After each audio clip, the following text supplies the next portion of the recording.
இன்றைக்கி நம்ம பார்க்க போகிறது யூனிட் 4 ஹைட்ரஜன். இதில் ஃபஸ்ட்டு பார்க்க போகிறது வந்துட்டு position of hydrogen in periodic table. Periodic டேபிளில் ஹைட்ரஜன் வந்துட்டு எங்கே பிளேஸ் ஆகிருக்குன்னு பார்க்குறோம். அது எங்கே பிளேஸ் ஆகிருக்குன்னா அல்கலி மெட்டல்ஸோடு பிளேஸ் ஆகிருக்கு. ஏன் அப்படின்னு பார்த்தோன்னா அது வந்துட்டு ஹெச் பாசிட்டிவ் பாண்ட் எப்பயுமே இருக்கும். ஓகேவா, ஃபஸ்ட் பாயிண்ட். செகண்ட் பாயிண்ட் வந்துட்டு எப்பயுமே அது ஹேலைட்ஸ் ஃபார்ம் பண்ணும், ஹெச்எக்ஸ் அந்த மாதிரி. ஓகேவா, ஸோ அந்த ஆல்கலி மெட்டல்ஸ் எல்லாமே ஹேலைட் பாண்ட் ஃபார்ம் பண்ணும்.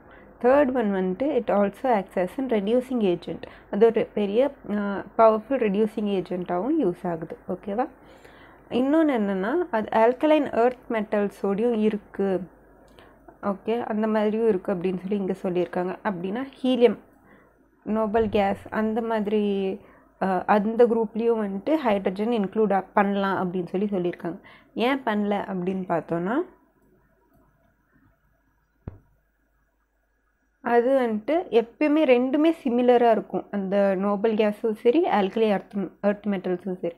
ஆனால் இதுக்கு மட்டும்தான் வந்துட்டு +1 ஆக்சிடேஷன் ஸ்டேட் எப்பயுமே இருக்கும். எதுக்கு? ஹைட்ரஜனுக்கு. ஸோ என்ன பண்ணுறோம், அதை வந்துட்டு ஆல்கலி மெட்டல்ஸோட அதை வந்துட்டு ப்ளேஸ் பண்ணுறோம். ஓகேவா, இது position of hydrogen in periodic table. Isotopes of hydrogen வந்துட்டு 3 ஐசோடோப் இருக்குது.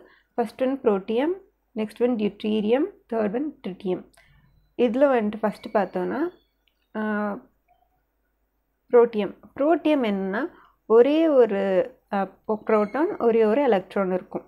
ஓகேவா, இதில் நியூட்ரான் இருக்காது. Does not contain neutron. இதில் நியூட்ரான் இருக்காது. ஓகேவா, டியூட்டீரியம் என்னென்னா ஒரு புரோட்டான், ஒரு நியூட்ரான், ஒரு எலக்ட்ரான் இருக்கும். இங்கே வந்துட்டு அதே மாதிரி என்னன்னா நம்மளுக்கு ஒரு புரோட்டான், 2 நியூட்ரான், ஒரு எலக்ட்ரான். ஓகேவா, இதுதான் வந்துட்டு ட்ரிட்டியம் வந்துட்டு ஹெவி ஹைட்ரஜன் அப்படின்னு சொல்லுவோம். இது நேச்சுரலாக வந்துட்டு 0.15% இருக்கும். ட்ரிட்டியம் வந்துட்டு ரொம்ப ரேடியோ ஆக்டிவ் ஐசோடோப். ஹைட்ரஜனோட ரேடியோ ஆக்டிவ் ஐசோடோப் என்ன அப்படின்னு கேட்டாங்கன்னா ட்ரிட்டியம் அப்படின்னு எழுதுனா ட்ரிட்டியம் மட்டும்தான் வந்துட்டு ரேடியோ ஆக்டிவ் ஐசோடோப். அதை பற்றி ஃபுல்லாக வந்துட்டு இங்கே கீழே இருக்கிற டேபிள்ஸில் ஃபுல்லாக கொடுத்துருக்காங்க. அது ஒரு டைம் கோ த்ரூ பண்ணலாம். எவ்வளோ இருக்குது? சிம்பிள் வந்துட்டு HDT. ஓகேவா, புரோட்டியம்னா என்ன, டியூட்டீரியம்னா என்ன, ட்ரிட்டியம்னா என்ன அப்படின்னு சொல்லி கொடுத்துருக்காங்க. Atomic mass 1, 2, 3. ஓகேவா, ஸோ இந்த மாதிரி வந்துட்டு அவங்க டினோட் பண்ணியிருக்காங்க. இப்போ பார்க்க போகிறது வந்துட்டு ஆர்த்தோ அண்ட் பேரா ஹைட்ரஜன். ஆர்த்தோனா என்ன, பேரானா என்ன அப்படின்ட்டு. ஆர்த்தோ ஹைட்ரஜன் இது எப்படி டிஃப்ரென்ஷியேட் பண்ணுறாங்கன்னா ஸ்பின் வச்சு டிஃப்ரென்ஷியேட் பண்ணுறாங்க. ஓகேவா, நியூக்ளியஸ் ஹேஸ் அ ஸ்பின்னிங் வச்சு அது வந்துட்டு ஆர்த்தோவா பேராவா அப்படின்னு சொல்லி டிஃப்ரென்ஷியேட் பண்ணுறாங்க. ஆர்த்தோவாக இருந்துச்சுன்னா ரெண்டுமே கிளாக் வைஸ் ஒரே மாதிரி ஸ்பின் ஆகிட்ருக்கும். பேராவாக இருந்துச்சுன்னா ஆப்போசிட் டைரெக்ஷனில் ஸ்பின் ஆகிட்ருக்கும். ஓகேவா, இதுதான் வந்துட்டு ஆர்த்தோ அண்ட் பேரா ஹைட்ரஜன்.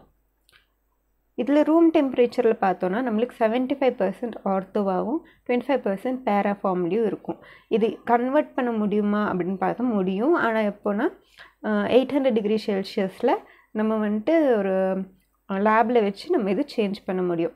மற்றபடி இது வந்துட்டு தானால சேஞ்ச் ஆகாது. நேச்சராக வந்துட்டு ரொம்ப ஸ்லோ ப்ராசஸ் அப்படியே தான் இருக்கும். ஓகேவா, இதோட டிஃபரன்ஸ் என்ன அப்படின்னு பார்த்தோன்னா இது வந்துட்டு ஃபிசிக்கல் ப்ராப்பர்ட்டிஸில் மட்டும்தான் டிஃபர் ஆகும்.